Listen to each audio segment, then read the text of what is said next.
Bonjour à tous.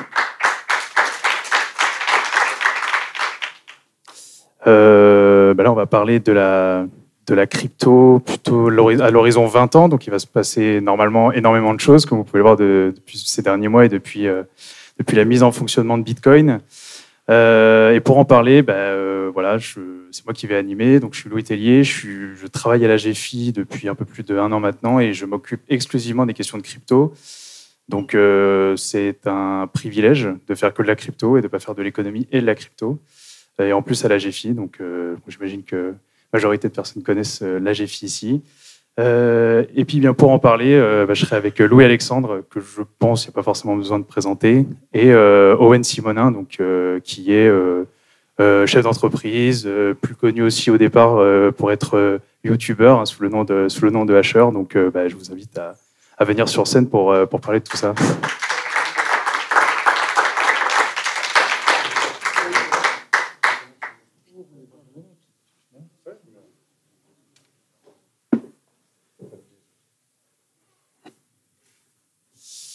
Est-ce que j'ai loupé quelque chose dans les présentations? Peut-être que non, ça vous va? Parce que d'habitude, j'aime bien laisser les intervenants se présenter comme ils ont envie.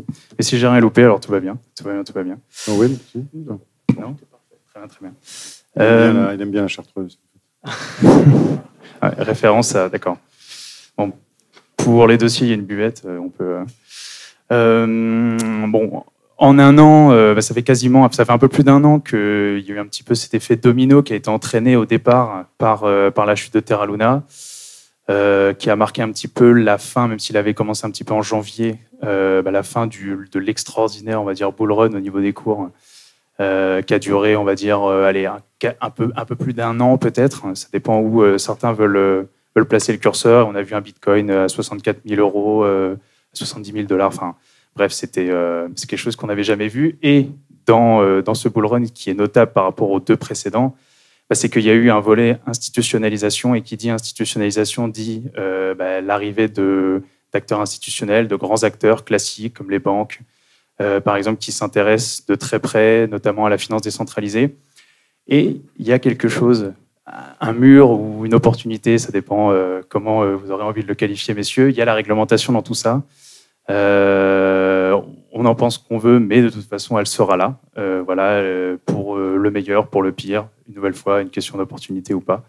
Et la première question que j'ai envie de vous poser, à la fois un CGP qui a beaucoup d'expérience, qui est chef d'entreprise, et un jeune entrepreneur, c'est justement dans cette réglementation qui bouge en fonction des doctrines des régulateurs, qui changent, on va dire, ou en tout cas qui est naissante quasiment tous les mois.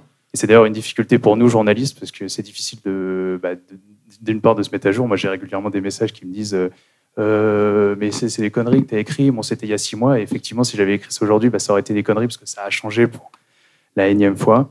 Donc, la première question que j'ai envie de vous poser à vous deux, c'est justement comment est-ce qu'on fait pour proposer à ses clients des produits qui respectent la réglementation et qui ont aussi à la fois un vrai intérêt à la fois pour l'adoption et puis aussi pour tout simplement faire de l'argent et que tout le monde y trouve son compte, trouver un bon business, quoi.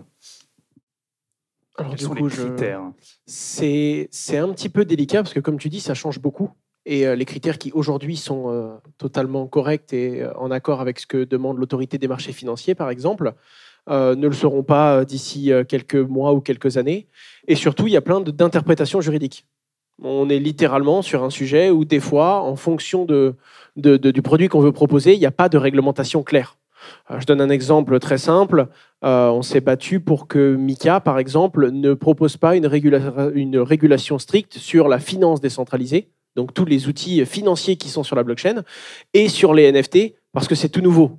Quand on est sur quelque chose d'innovant, il ne faut pas poser un cadre trop strict dès le début, sinon on ne vient pas apporter un encadrement, mais on vient punir l'innovation, on vient l'empêcher de se développer. Alors du coup, c'est très très dur, parce qu'à la fois, on est drivé par ce que tout commerce connaît bien, la demande. Si les gens veulent un produit précis, on doit essayer de leur distribuer. Et ça fait partie de notre activité du coup chez Meria, parce que notre objectif, c'est de distribuer légalement, donc avec l'enveloppe qui fait que l'autorité des marchés financiers nous laisse exercer, des produits qui proposent des rendements. Naturellement, les clients veulent les produits avec les plus hauts rendements. c'est pas forcément les meilleurs à distribuer parce que le client ne veut pas non plus de perte. Et donc, quand il aura une perte sur un produit à haut rendement, il voudra un responsable. Et donc, naturellement, on se doit quand même de marcher sur des œufs parce qu'on a une réglementation qui n'est pas tout à fait claire. Et c'est toujours pareil, c'est tout le temps le même dilemme. C'est facile d'être le premier, du coup, parce qu'on prend plus de risques que les autres. Et on accepte de proposer des produits avec une incertitude réglementaire qui est réelle. Il y a des fois, on ne sait pas si on a le droit ou pas de le faire. Et d'ailleurs, le régulateur se tient bien de vous dire vous avez le droit ou non. Il reste dans un espèce de flou, dans un silence qui fait que ce n'est pas sa responsabilité. C'est ce qui se passe actuellement aux États-Unis. Coinbase est une entreprise qui propose des solutions sur les crypto-monnaies depuis 2013. La Security Exchange Commission a été consultée par Coinbase 30 fois. Et c'est seulement il y a quelques semaines qu'ils viennent de dire ah, eh bien en fait, Coinbase n'avait pas le droit de proposer ses produits. Ça fait 10 ans qu'ils le font sur le sol américain en exposant tout ce qu'ils font aux régulateurs. Donc c'est pour ça que c'est très compliqué. Mais à l'inverse de ça, il faut le reconnaître, on se positionne à un endroit où il n'y a personne, on est les premiers. Certes, on prend plus de risques et un risque vis-à-vis du régulateur également, mais le régulateur se doit normalement d'encadrer et de ne pas détruire quand il fait bien son travail. Et du coup, ça permet, je prends mon exemple, j'ai commencé à entreprendre, j'avais 19 ans, je n'aurais jamais pu créer une entreprise comme celle que j'ai créée aujourd'hui si je démarrais avec les moyens que j'avais quand j'avais 19 ans dans la réglementation actuelle. Donc il y a un avantage, un désavantage, mais c'est aussi une prise de risque de se dire, OK, on doit l'interpréter en essayant de se dire, vis-à-vis de ce qui existe déjà, qu'est-ce qu'on a le droit de faire, quelles sont les bonnes pratiques, où est-ce qu'elle est notre responsabilité, avoir une communication claire, non trompeuse, et essayer finalement de proposer des produits qui sont cohérents entre le risque et l'opportunité que ça peut offrir à sa clientèle. Après, peut-être juste avant de passer à toi, Louis-Alexandre, sur la question de la SEC, en fait, ce que dit la SEC, c'est qu'il y a des lois et que Coinbase, certes, a consulté la SEC, mais qu'après, il y a aussi l'effet FTX qui a quand même causé beaucoup de FTX, c'est l'écroulement d'une plateforme. Juste pour ceux qui n'ont pas tout suivi du feuilleton, FTX, c'est une grosse plateforme centralisée qui s'est écroulée avec quelques milliards de dollars partis en fumée. On parle d'à peu près 20 à, on ne sait pas trop, mais entre 15 et 40 milliards, on va dire. Peut-être grosse fourchette haute. Bon, et pour revenir sur l'histoire de la SEC, c'est aussi une question que j'ai envie de te poser, Louis-Alexandre. C'est comment est-ce qu'on fait justement pour anticiper un petit peu la régulation? C'est-à-dire que quand on discute avec certains cabinets d'avocats, ils nous disent quand même les choses, les red flags à ne pas faire pour être trop chevaleresque pour le régulateur, j'ai envie de dire. Donc justement, dans ton cas personnellement, quelles sont les limites et les points d'attention que tu t'évertues à ne pas dépasser, on va dire? Alors d'abord, il faut poser des choses simples. Il y a plusieurs manières d'investir dans le secteur ou de trouver une performance. La première, c'est d'acquérir des fractions de coin, donc de monnaie. Le carburant d'une blockchain, c'est un investissement d'infrastructure, puisque vous investissez dans le carburant de l'infrastructure. L'infrastructure ne fonctionne qu'avec un carburant, et vous pouvez acheter une petite partie du carburant, ce qu'on appelle les coins, la monnaie en quelque sorte, donc Bitcoin, ou l'Ether pour Ethereum. Après, il y a d'autres choses sur lesquelles vous pouvez faire du rendement. Par exemple, c'est que vous devenez validateur. Soit vous êtes assez gros pour être vous-même validateur, soit vous déléguez à quelqu'un qui fait ça pour vous. Ça, c'est une manière de faire du rendement. Il y a plein d'autres manières, emprunt, prêt et emprunt, tout ça. Ça, c'est ce qu'on appelle la finance décentralisée, parce qu'elle ne passe pas par un système central. Elle passe par quelque chose d'automatisé et qui est assez efficient, avec peu de frais et souvent une forte volatilité, parce que ça représente les flux. Beaucoup de flux, beaucoup de rendement, peu de flux, peu de rendement. Maintenant, une fois qu'on a posé les différentes manières dans lesquelles on peut investir, comment nous, on va se positionner? La première des choses que l'on fait, c'est qu'on prend notre téléphone. On a appelé l'AMF. On a dit, voilà, nous sommes des CGP, nous avons le statut de conseil en investissement financier. Est-ce que notre statut de conseil en investissement financier nous permet de proposer un service d'accompagnement à l'acquisition? C'est-à-dire que ça ne passe pas par nous, c'est le client qui achète directement et nous, on le conseille. L'AMF nous répond, vous êtes conseiller en investissement financier, vous pouvez faire ce service de conseil, point. Pas plus. Par contre, ça serait bien que vous alliez vers l'agrément. C'est un dossier un peu compliqué. Et là, on a commencé à rentrer dans un jeu de questions-réponses, jusqu'au moment où on n'a plus de réponse. Nous, on essayait d'être logique. Ils nous disaient, faites un audit de sécurité par l'Agence nationale de sécurité informatique. Je dis, pourquoi? Puisque je ne détiens rien. Et pourquoi? Parce que je ne détiens rien, c'était il y a 2 ans. Voilà. Donc on fait avec le dialogue du régulateur, on fait avec le silence du régulateur. Et après, c'est une question de... Comment dire, on va discerner ce qui est intéressant et stratégique à faire, acquisition de fractions, peut-être opérer des nœuds, certains nœuds sur certaines blockchains, et on s'arrête là, puisqu'on sait qu'au-delà, on discerne qu'on rentre dans une zone où le danger devient tellement grand qu'il faut peut-être s'abstenir ou envoyer vers d'autres qui savent faire. Eh bien, tu vas préciser le PSAN, oui. La réglementation qui est actuellement en vigueur en France, c'est le régime PSAN, prestataire de services d'actifs numériques, qui oblige une entreprise qui propose certains services à se réguler. Actuellement, il y a 4 services. Le fait d'échanger de la crypto-monnaie contre de l'euro, le fait d'échanger de la crypto-monnaie contre de la crypto-monnaie, le fait de détenir de la crypto-monnaie pour compte de tiers, donc par exemple de détenir la crypto-monnaie de ses clients. Et la toute dernière chose, c'est de proposer un marché secondaire. Par exemple, j'ai un site internet, je propose à monsieur A d'échanger sa crypto-monnaie contre celle de madame B. Ces 4 services-là nécessitent un enregistrement. Cet enregistrement, on ne va pas se le cacher, c'est un dossier qu'il faut monter vis-à-vis de l'AMF qui n'est pas très complexe. Pas très complexe dans le sens où oui, il faut un accompagnement juridique, oui, il y a du travail, on a une obligation de respecter des normes LCBFT, donc de lutte contre le blanchiment d'argent et de financement du terrorisme, connaître son client, KYC ou KYB en fonction d'un client particulier ou d'une personne morale, bref, des obligations qui se rapprochent de l'établissement financier, mais le dossier n'est pas un dossier d'agrément puisque c'est juste un dossier de signalement. On signale à l'autorité des marchés financiers, on fait ça de telle façon, avec tel flux financier, on respecte les obligations, est-ce qu'on a le droit d'exercer? Et ils vont nous donner l'enregistrement. Le niveau d'après, c'est l'agrément. Pour l'instant, personne ne l'a en France. Et l'agrément est beaucoup plus lourd. Ça ressemble beaucoup plus à un agrément d'établissement bancaire et d'établissement financier, puisqu'il y a des obligations de sécurité informatique, d'audit externe, de procédure interne, des obligations de maintien en interne d'intégrité le marché. Parce que si mon client me dit oui, je voudrais acheter une très grosse commande de Bitcoin, si j'achète juste avant d'acheter son ordre, je vais pouvoir profiter d'un cours avantageux. Bref, toutes ces obligations qui sont évidemment morales et qui sont déjà présentes en France, ça va les structurer et ça va les ancrer dans une doctrine interne de l'entreprise, de la documentation et des obligations, des process qui certes sont bien plus rigoureux pour une sécurité bien plus grande, mais également très coûteuses. Pour vous donner un ordre d'idée, on va aller en France peut-être sur notre activité. Aujourd'hui, on a à peu près 25% de nos effectifs que pour de la conformité. On pourrait monter jusqu'à 40% de nos dépenses annuelles uniquement sur de la conformité réglementaire et informatique, d'autant plus que la crypto-monnaie, ce n'est pas une banque, ce n'est pas juste une ligne qui nous dit qu'est-ce qu'on doit à qui. La crypto-monnaie, on la détient réellement pour nos clients. Il y a réellement un système de sécurité qui fait qu'une seule personne ne doit pas pouvoir vider les caisses de l'entreprise, qui fait que, bref, toutes les obligations de détention et de responsabilité vis-à-vis d'un flux financier qui demandent des grosses infrastructures techniques pour sécuriser le tout.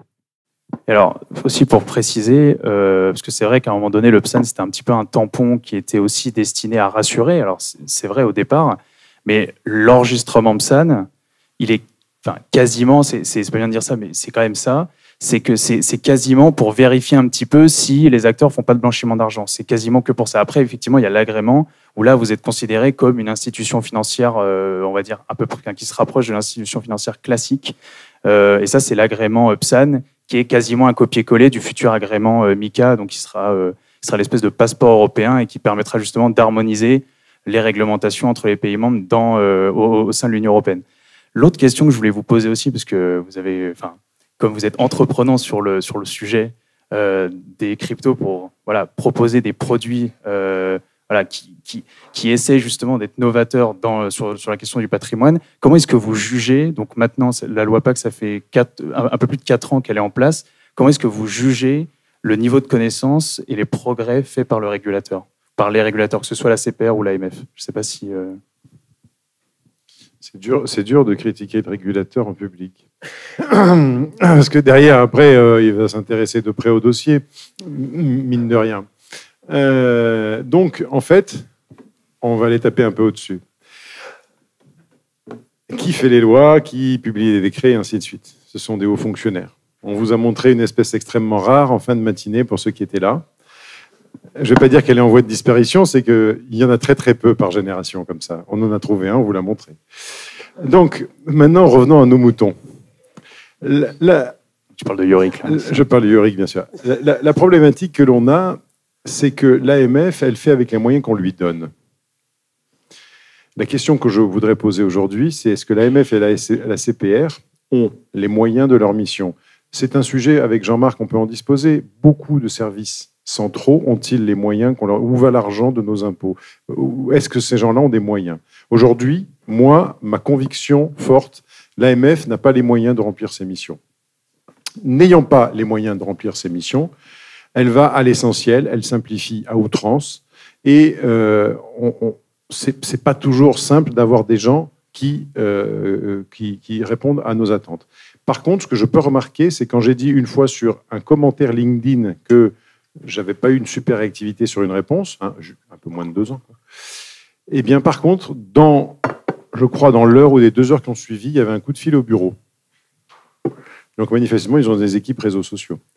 Donc, ce qui veut dire qu'aujourd'hui, j'aimerais qu'on donne plus de pouvoir à l'AMF pour qu'on ait un dialogue qui soit plus constructif. Mais ne nous plaignons pas. On a un genre de bac à sable, aujourd'hui, en France, dans lequel on a pu développer des choses.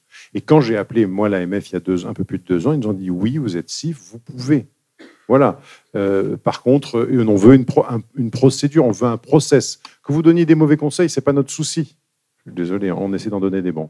Mais il faut qu'il y ait un process. Pourquoi? Parce que ça veut dire que si j'ai un salarié qui s'en va, il faut que le nouveau qui arrive prenne le process existant pour qu'il y ait une continuité dans ce que l'on fait, qu'il y ait une logique dans ce que l'on fait, parce qu'on s'applique à faire quelque chose avec une logique. Voilà ce que nous demande l'AMF, et ça, c'est une bonne chose.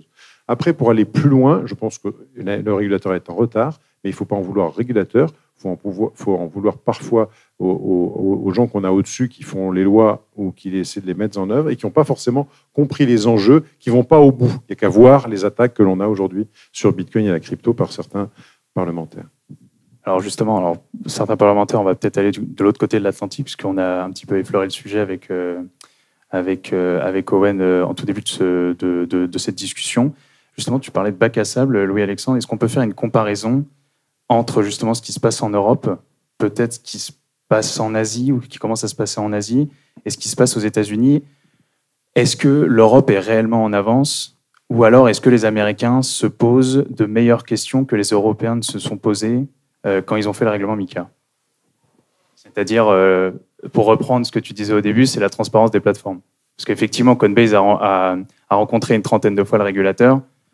Bon, pendant longtemps, de nombreuses plateformes ont fait beaucoup d'argent sans forcément être transparentes, sans forcément enfreindre la loi. Ça, ce sera au juge, en tout cas, de le décider. Mais voilà, est-ce que les Américains, finalement, ne se posent pas de meilleures questions que nous au départ? Il y a un truc qu'on ne peut pas reprocher à l'Europe, c'est qu'au moins le cadre, il est clair. Alors attention, d'un point de vue légal, la SEC, on n'a rien à faire. La loi n'a pas à être claire ou ne pas être claire. C'est le test de OWI, je crois. La Security Exchange Commission. La Security Exchange Commission, pardon, utilise le test de OWI, qui est un test. On va prendre un actif. Excuse-moi, Owen, c'est le gendarme boursier américain. Ouais, voilà, l'équivalent du coup de l'autorité des marchés financiers pour les États-Unis, en tout cas le plus gros des régulateurs, parce qu'il y en a plusieurs et ils sont même pas tous d'accord sur la question des crypto-monnaies. Des fois, ils sont même en opposition directe. En attendant, ils utilisent un test qu'on appelle le test de OWI pour dire si une crypto-monnaie, un litre de lait ou une action est un security ou une commodities. Donc un titre financier ou plutôt quelque chose qui se rapprocherait des matières premières. Le problème, c'est que là, il y a une grosse question qui se pose. Est-ce que c'est normal d'utiliser un test qui date de 1946 pour définir si une crypto-monnaie est un actif financier ou non? C'est compliqué. Rien que ça pose débat. Le problème, c'est que ce n'est pas le souci de la Security Exchange Commission. Eux, ils ont une règle, ils doivent l'appliquer, ils le font, oui ou non, c'est une security ou pas, ça rentre dans telle case, on met la loi. Et du coup, le gros débat là-bas, c'est est-ce qu'on utilise cette loi qu'on a toujours utilisée? Et à ce moment-là, il y a des acteurs qui sont dans l'illégalité. Ça date de 1946, hein, le test. 1946. J'ai dit combien? Non, je crois que tu n'as pas donné de date, justement. Du coup, 1946, donc très très vieux, pour appliquer du coup cette loi. Ou alors, et c'est ce que beaucoup reprochent aux États-Unis, on a des leaders mondiaux de la crypto-monnaie. On a Coinbase qui est rentré en bourse au Nasdaq. Pour rentrer en bourse au Nasdaq, ce n'est pas un audit interne, hein, c'est une coloscopie qu'on doit passer pour rentrer en bourse au Nasdaq. Donc, Coinbase ne cachait rien. En tout cas, c'est ce que beaucoup s'accordent à dire, même si je sais qu'il y a des différences là-dessus, mais Coinbase ne cachait rien. Ils ont refusé 90% des produits qu'ils pouvaient proposer pour ne pas déranger la SEC et pour être en accord avec leur loi. Et là, maintenant, on vient et on leur dit, oui, mais en fait, on vient de considérer que des produits que vous faisiez, on vous avait rien dit, mais en fait, c'était illégal et maintenant, vous allez... Voilà, c'est ça qui est un peu particulier. On reproche également de ne pas réussir à créer un cadre innovant pour les crypto-monnaies et pour permettre à cette technologie de se développer. À l'inverse, en Europe, c'est un petit peu lent, ça peut être compliqué. Les débats, quoi qu'il arrive, ont évolué. Il y a 5 ans, 6 ans, quand on parlait de crypto-monnaie avec l'autorité des marchés financiers, c'était stratosphérique. Les discussions étaient mais complètement lunaires. Aujourd'hui, on a des gens en face dans le régulateur qui comprennent. Et d'ailleurs, on le voit même en fonction de la question. En mode, oui, mais votre produit, vous le faites comme ça. Est-ce que vous utilisez vos flux de telle façon? Comment est-ce que vous conservez l'argent des clients? Et on commence à voir où ils veulent en venir parce qu'ils commencent à comprendre profondément le fonctionnement technique des solutions cryptographiques. Et ça, c'est quand même intéressant. Il faut être capable de le noter. Et bien que moi, je me plains tout le temps du régulateur, à moi de faire un petit peu de nuance là-dessus en disant que, au moins en Europe, contrairement aux États-Unis, il y a une clarté, qu'on aime ou qu'on n'aime pas, que ce soit rude ou non, que ce soit même juste ou injuste vis-à-vis de l'écosystème crypto, au moins le cadre, il est clair. Et on a, je dirais, c'est pas qu'on n'a pas de surprise, mais on en a beaucoup moins. Et cette injustice que Coinbase crie aux États-Unis, c'est le fait qu'aujourd'hui, on les sanctionne pour quelque chose qui était un petit peu flou, alors qu'ils ne font que poser la question sur est-ce qu'ils ont le droit ou non depuis presque 10 ans. Et c'est aujourd'hui qu'on leur dit qu'en fait, ils n'avaient pas le droit. C'est ça, en fait, le gros du débat aujourd'hui. Mais je préfère un cadre rude et clair, puisque quand on a de la visibilité, on peut faire de la stratégie. Quand on peut faire de la stratégie, on peut faire du business. En tout cas, en tant qu'entrepreneur, c'est ma position. Et puis, Owen et moi, on a une approche un peu différente. Owen fait que des produits crypto. C'est quand même son métier central. Nous, il faut savoir qu'on a parlé de diversification ce matin.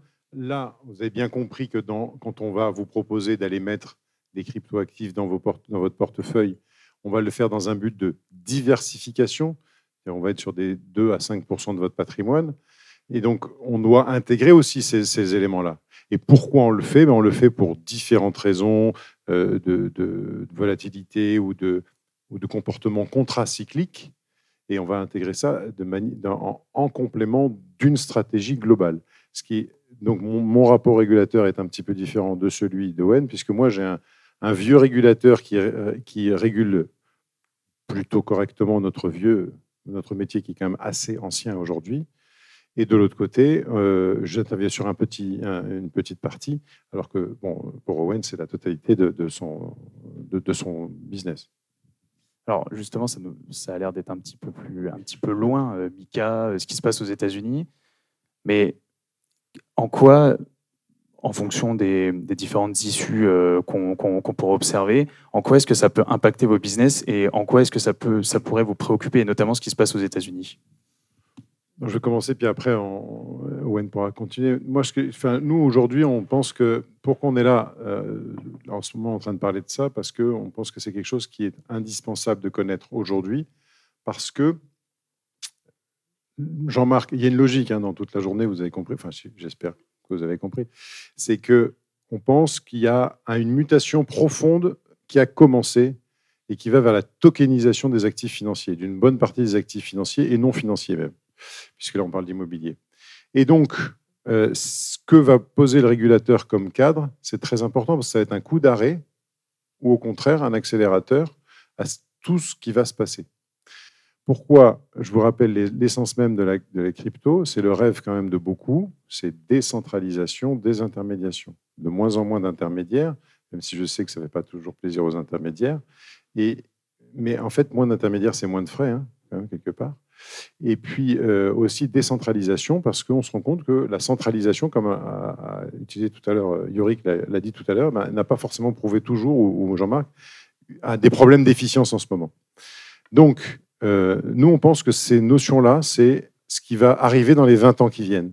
Donc, est-ce qu'on va avoir le droit, véritablement, est-ce que tous les acteurs vont avoir le droit de faire passer cette révolution, ou est-ce que les grands acteurs historiques, on parlait des banques, vont mettre la main, puisque c'est un peu le sentiment qu'on peut avoir en ce moment, vont mettre la main aux États-Unis et dans le monde entier par la suite sur cette révolution pour essayer de la tuer dans l'œuf. Parce que quelque part, Bitcoin, soyons clairs, c'est un concurrent du réseau bancaire, plus efficient par certains côtés.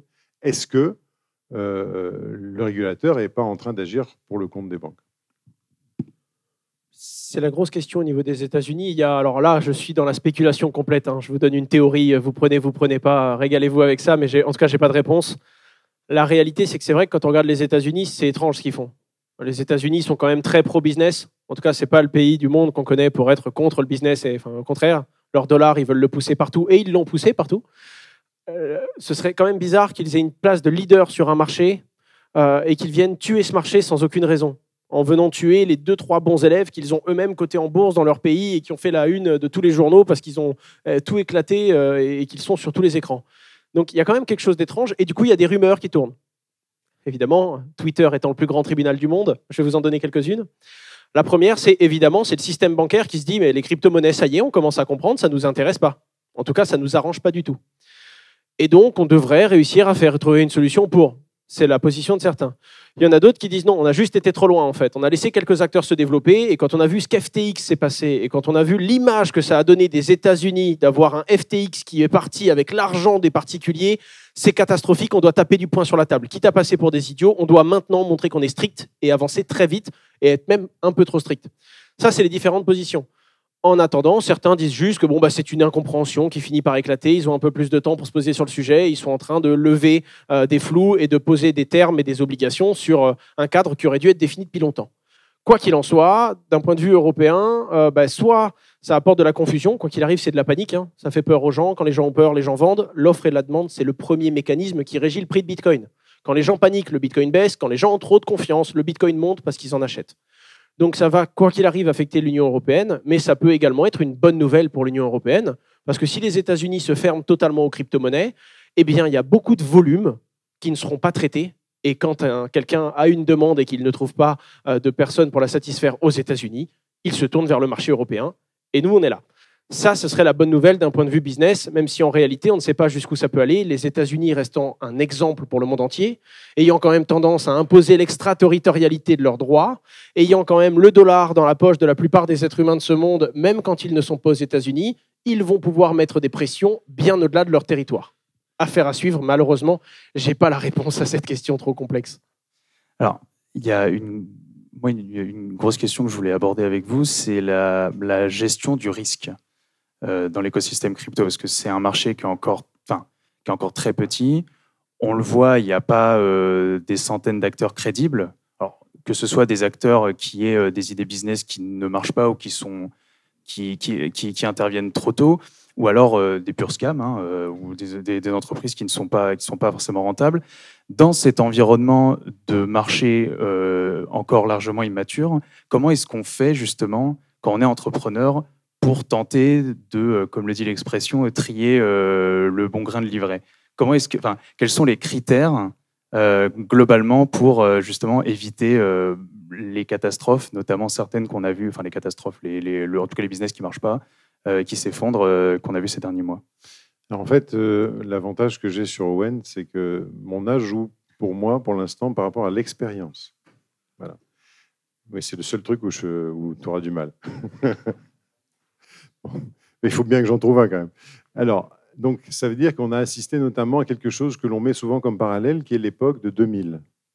Je me souviens des gens qui vendaient un PowerPoint, déjà, pour 15 à 30 millions de francs, en 99 ou en 2000, pour un projet de portail Internet. Portail Internet, je sais très bien que toi, tu ne sais même pas ce que ça veut dire. Et non, parce que c'était des concepts de vieux, ça. Parce qu'à l'époque, on n'avait même pas d'annuaire. Alors, tu comprends, il fallait des portails, de toute façon. Donc maintenant, on a vu quoi?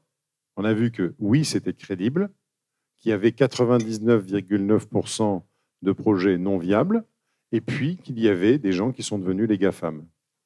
Donc, on agit par mimétisme aujourd'hui. Quand on analyse le marché crypto, quels sont les GAFAM de demain dans la crypto?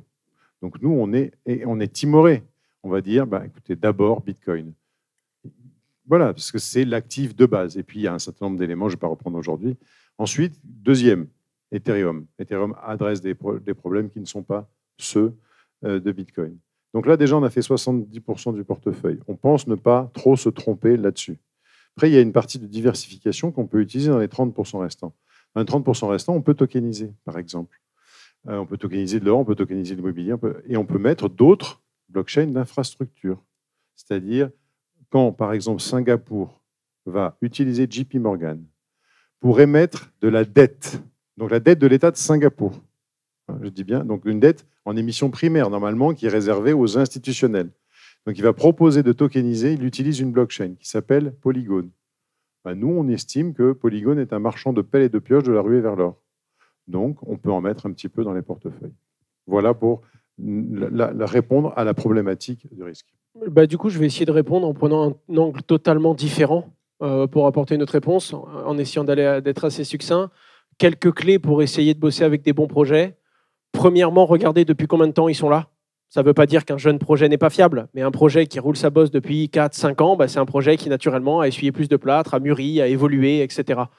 C'est tout bête, mais ce serait même vrai et applicable sur les entreprises que l'on gère aujourd'hui. Mon entreprise aujourd'hui est bien plus structurée, bien plus solide, bien plus résiliente, bien plus conforme qu'elle ne l'était il y a 4 ans, parce que on a évolué, tout simplement. Deuxième chose, une question de volume. Quand on regarde des protocoles ou des crypto-monnaies, une crypto-monnaie qui a fait x2 cette nuit, mais qui a 17 investisseurs et qui vaut 12 000 € au total, effrayant. Alors qu'une crypto-monnaie qui pèse 75 millions et qui a des gros volumes journaliers, elle volera. Ça ne veut pas dire, encore une fois, chaque élément ne suffit pas, c'est un faisceau d'indices. Mais le fait qu'il y ait plus de volume et que ça dure depuis plus longtemps, c'est qu'il y a des gens qui ont essayé de le challenger, qu'il y a des gens qui ont essayé d'en abuser, qui n'ont pas trouvé de solution. Le projet est plus sérieux. J'en parlais, un troisième point que j'ai appris à mes dépens, même quelque chose de très très gros et qui est là depuis plusieurs années peut tomber. C'est d'ailleurs ça, un Black Swan. Un Black Swan, ce n'est pas un mauvais projet qui se casse la gueule avec beaucoup d'argent. Non, c'est un bon projet que tout le monde considérait comme bon, qui se casse la gueule avec beaucoup d'argent. Ça, c'est un Black Swan. Et on en a qui ont marqué notre histoire, que du créateur de la pyramide de Ponzi et tous les autres derrière. Il y a toujours un exemple qui fait très mal et qui permet de tirer des leçons. Et la dernière leçon que j'ai tenue, quand par exemple on va positionner l'argent de nos clients dans un protocole de finance décentralisée, c'est de se dire non seulement est-ce qu'il est vieux, ensuite est-ce qu'il y a beaucoup de volume, est-ce qu'il y a beaucoup de gens qui partagent une conviction de confiance vis-à-vis de ce protocole, et pour finir, est-ce qu'il est devenu très gros depuis peu de temps? Parce que même s'il est vieux, et c'est ce qu'on disait tout à l'heure, avoir un protocole qui vient de capter énormément d'argent d'un coup, une crypto-monnaie qui vient de faire x8, x9, x10 en très peu de temps, elle est effrayante de par sa volatilité. Même si elle est très grosse, même si elle est très vieille, si elle vient à l'instant d'être très volatile et qu'elle vient d'être multipliée par 5, 10, 15, 20, c'est qu'il y a des convictions qui ne sont pas encore assises et que ça peut bouger très vite dans un sens ou dans l'autre. Et dans le doute, normalement, on ne prend pas de position. Petit astérix, Black Swan renvoie à Cygne Noir, un livre de Nassim Nicolas Tayeb sur la survenance d'un événement imprévu, et c'est une manière de gérer un portefeuille. Voilà pour la citation littéraire. Bravo, merci. Je fais des citations, je n'ai même pas les références. Plutôt pour s'endormir. Okay. Alors, justement, je ne sais pas, on a encore 7-8 minutes, oui. Justement, là, la période qu'on vit, qui s'est terminée, donc à peu près 1 an, qui a signé l'entrée dans le bear market, donc le marché baissier, en fait, a été l'occasion de voir, comme le disait Warren Buffett, ceux qui étaient habillés, qui nageaient habillés, et en fait, qui se sont avérés être tout nus. En fait, je veux dire par là, il y a une consolidation en fait technologique de certains projets, avec en tête notamment la résilience de Bitcoin et le changement de consensus totalement terminé d'Ethereum.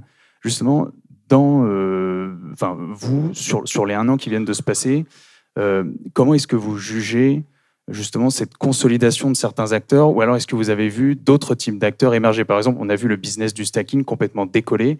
Donc, le stacking, c'est le fait, en fait, d'immobiliser des cryptos au sein d'un protocole pour participer à sa sécurisation et donc à la validation des blocs.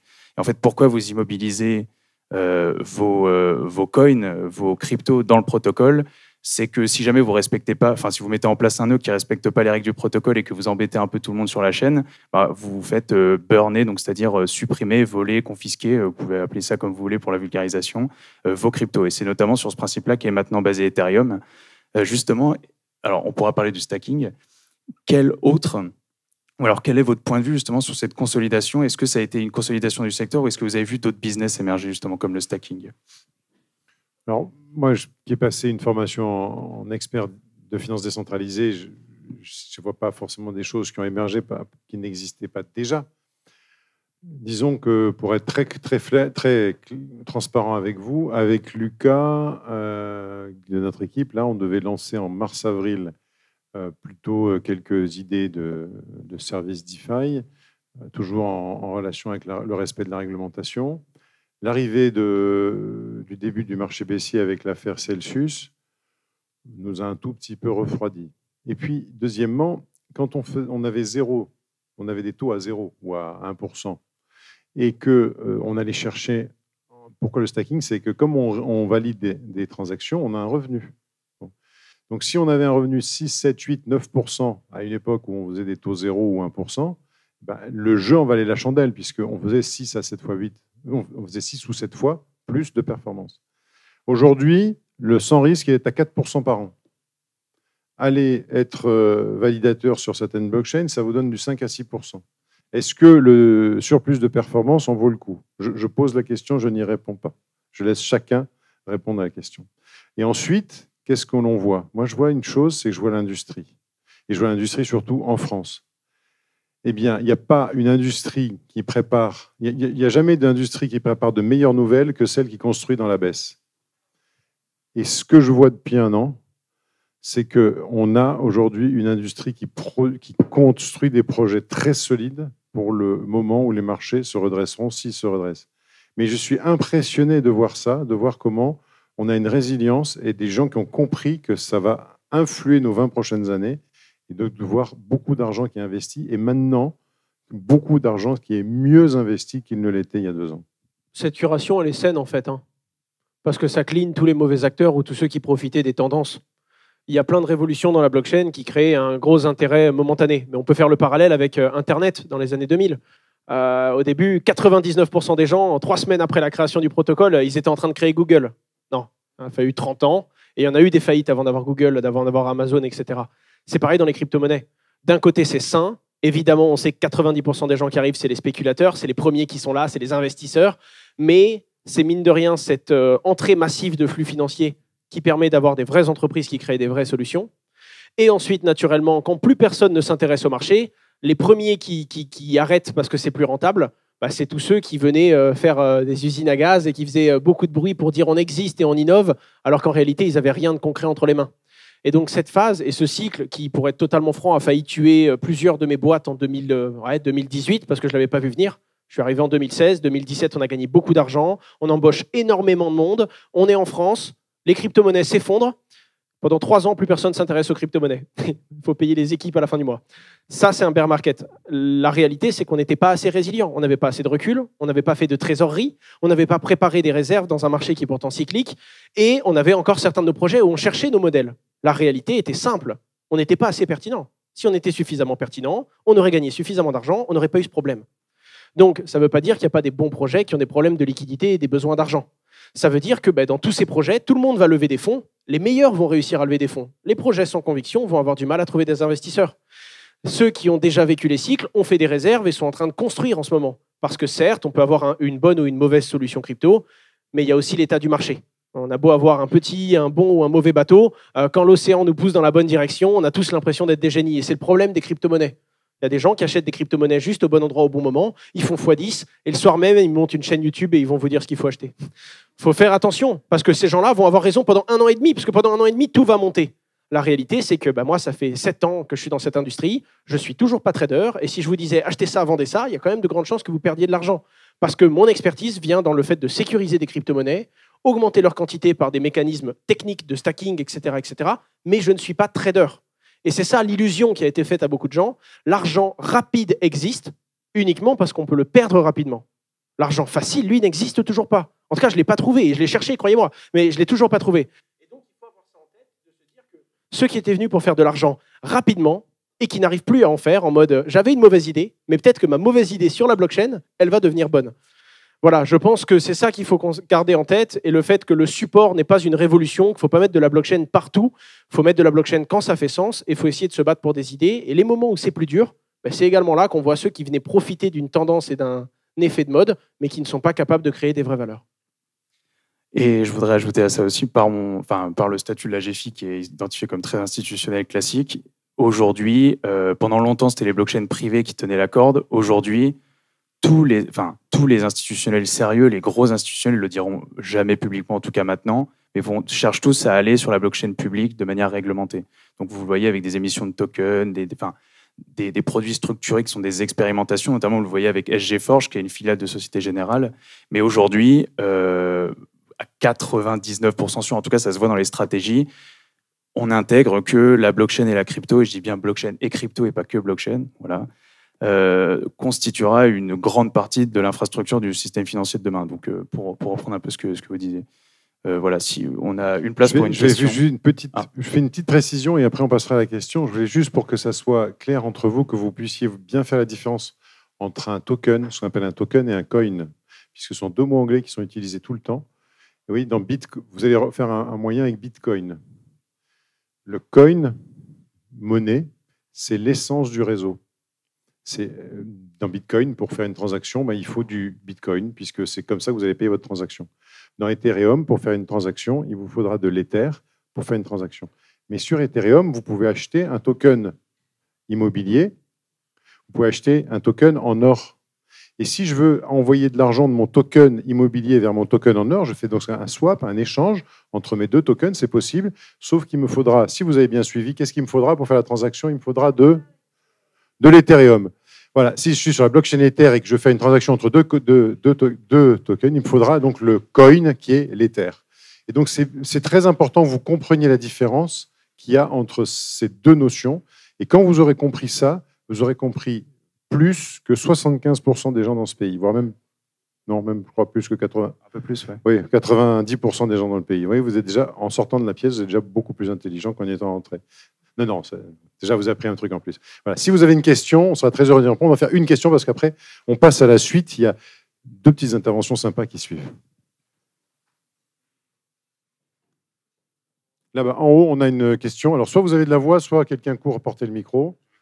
Voilà, Louis va porter le micro. Allez, hop. Voilà, pour les deux interventions qui suivent, on a une petite intervention sur comment créer un écosystème blockchain en France, avec Raphaël qui va descendre. Et ensuite, on reviendra.